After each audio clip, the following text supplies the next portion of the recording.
साथियों, आज के सबसे बड़े संकट नशासुर से हमें बचना और समाज को बचाना होगा। हर शरणागत की रक्षक माँ गायत्री को जन जन तक पहुँचाना है। नशा भारत छोड़ो अभियान को सफल बनाना है। नशे का कहर आज विश्व के पर्यावरण संकट, आतंकवाद, युद्धोन्माद, गरीबी, भुखमरी जैसी अनेक समस्याएं हैं जिनके कारण मानवता घोर अशांति, अनिश्चितता, भय के संकट से गुजर रही है। इन समस्याओं के समाधान के लिए व्यक्तिगत प्रयासों के साथ सामाजिक सहयोग की भी आवश्यकता है। लेकिन नशा एक ऐसी समस्या है जो व्यक्ति ने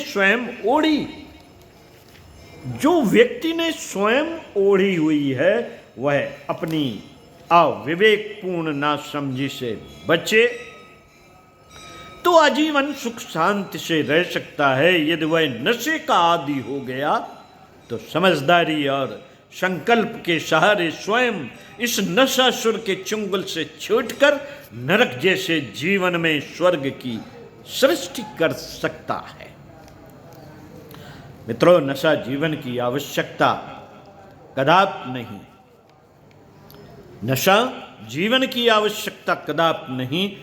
90% या उससे अधिक लोग नशे का आरंभ कौतूहलवश ही करते हैं। आज पूरे विश्व में फैला अराजक तत्वों का गिरोह चंद रुपयों के लालच में इसी कौतूहल को जगाकर विद्यार्थियों और युवाओं को नशे का गुलाम बना रहा है। महान वटवृक्ष की संभावना वाले बीज का अंकुर फूटता ही है कि उसमें नशा रूपी दीमक लगाकर उसे जीवन भर के लिए खोखला कर दिया जाता है।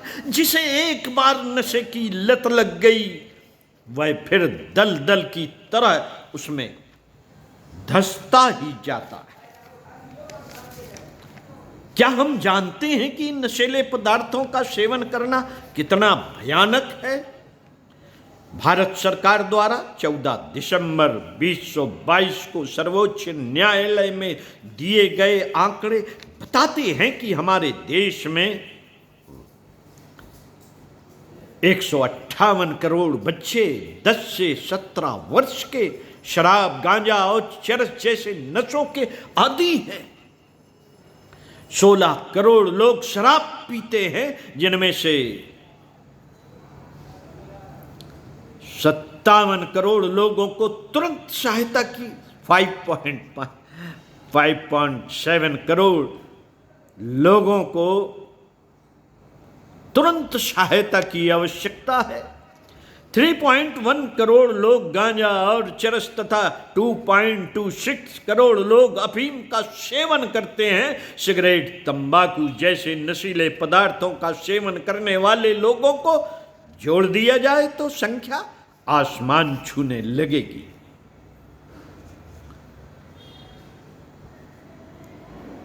चौदह दिसंबर 2022 को सर्वोच्च न्यायालय के दिए गए आंकड़े 1.58 करोड़ बच्चे, भूल सुधार, पहले कहा था 158 करोड़, वो भूल सुधार मानी जाए।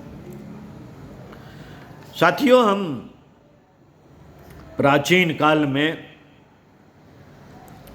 महिषासुर, अघासुर, वकासुर, भस्मासुर जैसे अनेक राक्षसों के कथानक सुनते आए हैं। आज के युग में यह नशासुर इन प्राचीन काल के असुरों से हजारों गुना शक्तिशाली है। वह जिसके सिर पर हाथ रख देता है वह धीरे धीरे मौत के मुंह में जाने लगता है या नर की जीवन की ओर बढ़ता चला जाता है। साथियों, नव भारत टाइम्स में सन 2018 में प्रकाशित रिपोर्ट बताती है कि तंबाकू के सेवन और धूम्रपान से भारत में प्रतिदिन 2739 लोगों की मौत हो रही है।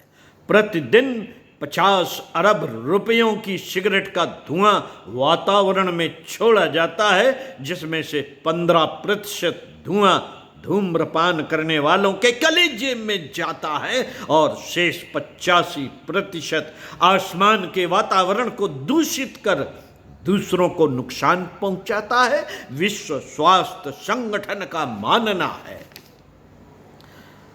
कि सन 2030 तक दुनिया में नशे के कारण 20 करोड़ लोगों की मौत हो चुकी होगी, जिनमें से 40% लोग भारत के होंगे।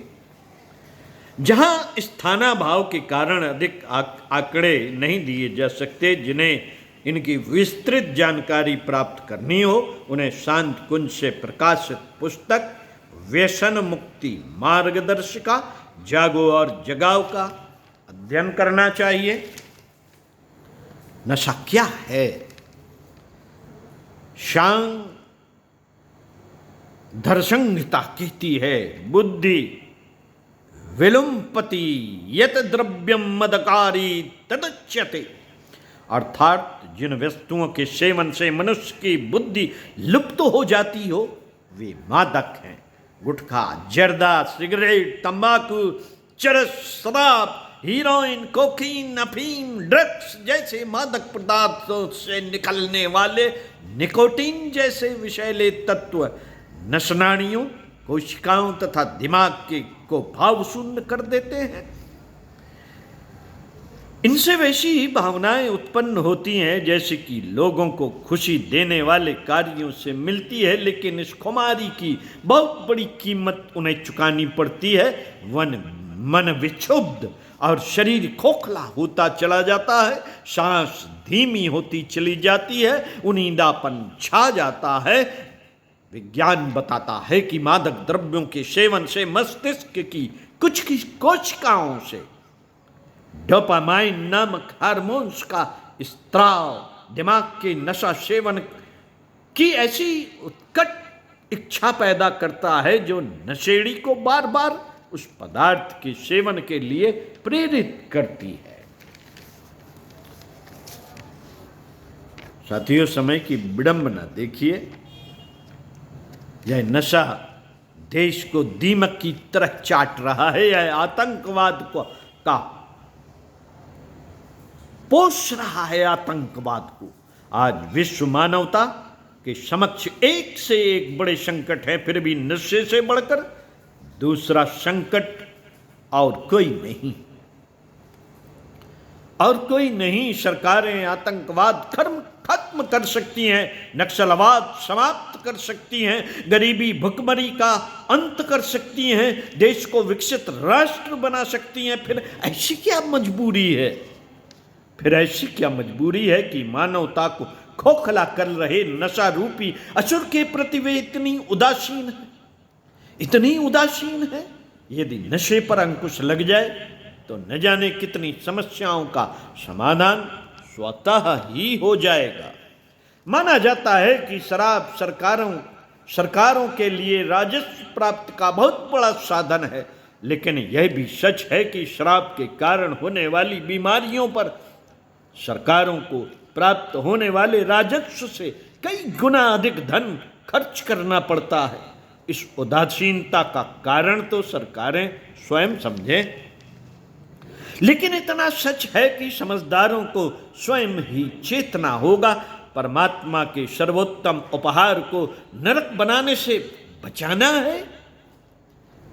है तो सावधानी स्वयं ही रखनी होगी। जागो और जगाओ, यही मानवता की पुकार है, यही हमारी सबसे बड़ी नैतिकता है। वह आज का एक अनिवार्य युग धर्म है। सर्वोत्तम उपाय गायत्री उपासना। मानवता दिन दूनी रात चौगुनी गति से नशे के दलदल में फंसती चली जा रही है। पतन के इस प्रवाह को रोकना आज का हमारा युग धर्म है। अपने बच्चों को वह प्रेरणा, संस्कार और वातावरण दे कि वे नशासुर के चंगुल में भूल से भी न फंसें। जो नशा करने लगे हैं उन्हें समझा बुझा कर, उनका सहयोग कर उनसे नशा छुड़ाया जाए, देखा गया है कि बहुत से लोग नशा छोड़ने का संकल्प ले लेते हैं, उसे छोड़ भी देते हैं, किंतु जैसे ही वे स्वस्थ वातावरण से बाहर निकलकर पुराने वातावरण के संपर्क में आते हैं, वे फिर से नशा करने लगते हैं। साथियों, जैसे प्रकाश में आते ही अंधकार स्वतः तिरोहित हो जाता है, उसी प्रकार गायत्री उपासना के प्रभाव से जीवन में बुराइयां स्वतः ही दूर होने लगती हैं। साबुन के स्पर्श से शरीर की गंदगी दूर हो जाती है। उसी प्रकार उपासना, साधना, स्वाध्याय के माध्यम से जैसे जैसे जीवन में गायत्री का तेज बढ़ता जाता है, एक अदृश्य चेतना के प्रभाव से जीवन से स्वतः ही बुराइयां दूर होने लगती हैं और व्यक्तित्व में पवित्रता, प्रखरता का समावेश हो जाता है। ऐसा नहीं है कि करोड़ों लोगों के विराट गायत्री परिवार के सभी लोग प्रारंभ से ही व्यसन मुक्त थे। इनमें बहुत बड़ी संख्या ऐसी है जो गायत्री परिवार से जुड़ने के बाद व्यसन मुक्त हुए। जो भी माँ गायत्री की शरण में आया, माँ ने उसकी रक्षा की। नवयुग सृजन अभियान में जुटे हम सबका यह दायित्व है कि हम व्यक्ति को गायत्री उपासना साधना के लिए प्रेरित कर उन्हें नशे से बचाएं, उन्हें इस दलदल से निकालें। साथियों, जन जागरूकता के विशेष अवसर 2 अंतर्राष्ट्रीय पर्व 31 मई और 26 जून। क्या करना होगा साथियों? हमें अभियान चलाना होगा, घर घर जाना होगा, रैली निकालनी होगी, नारों के माध्यम से उन्हें जगाना होगा, जिला और प्रांतीय स्तर पर रैलियां आयोजित करनी होगी, एक डिबेट चलानी होगी, विद्यालयों में जन जागरूकता का माहौल बनाना पड़ेगा। बचपन बड़ा कोमल होता है, यही बहकने और भटकने की उम्र है और यही संभलने का समय भी है। अतः विद्यालयों को केंद्र बनाकर नशा मुक्त समाज के निर्माण के लिए बड़े प्रभावशाली प्रयास किए जाने चाहिए। ये कार्य हैं नशा मुक्त चित्र और साहित्य प्रदर्शनी लगाना, नशा मुक्ति पर आधारित फिल्म दिखाना, पावर पॉइंट प्रेजेंटेशन के माध्यम से समझाना। उपरोक्त तीनों ही प्रकारों से विद्यार्थियों को नशा मुक्त जीवन जीने के लिए प्रेरित और संकल्पित किया जा सकता है। और साथियों, व्यसन मुक्त केंद्र बनाएं, उनमें नशे के आदि लोगों को उपयुक्त वातावरण प्रदान करते हुए साधना शिविर चलाएं। व्यसन मुक्त हुए लोगों को साधना व स्वावलंबन के किसी न किसी कार्य के साथ जोड़ दें। रचनात्मक सेवा कार्यों से जुड़ने से व्यक्ति को बदली हुई जीवन शैली में रहने के लिए उपयुक्त वातावरण मिलता है। संकट अत्यंत गहरा है। नशासुर अट्टहास मारकर हंस रहा है।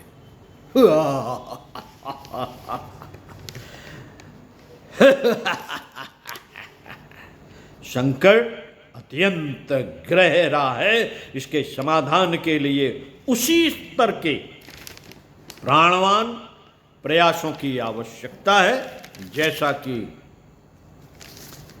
भगवान राम ने किया था, भगवान कृष्ण ने किया था, भगवान परशुराम ने किया था, महात्मा बुद्ध ने किया था। खुद चले औरों को चलाया। हमें यही करना होगा साथियों। ओम शांति।